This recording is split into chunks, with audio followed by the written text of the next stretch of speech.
एक बार एक राज्य में बहुत सारे लोग आलसी हो गए। उन्होंने सारा काम धाम करना छोड़ दिया, यहाँ तक कि अपने लिए खाना बनाना भी छोड़ दिया और खाने के लिए दूसरों पर निर्भर रहने लगे।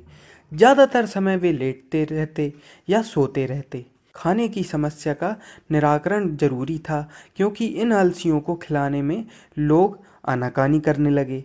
एक दिन सभी आलसियों ने राजा से मांग की कि सभी आलसियों के लिए एक आश्रम बनवाना चाहिए और उनके खाने की व्यवस्था करनी चाहिए। राजा नेक और दयालु होने के साथ साथ बुद्धिमान भी था। उसने कुछ सोचकर मंत्री को एक आश्रम बनाने का आदेश दिया। आश्रम के तैयार होने पर सभी आलसी वहां जाकर खाने और सोने लगे।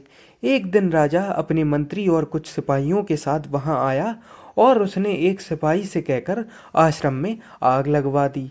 आश्रम को जलता देख आलसियों में भगदड़ मच गई और सभी जान बचाने के लिए आश्रम से दूर भाग गए। जलते हुए आश्रम में दो आलसी अभी भी सोए हुए थे।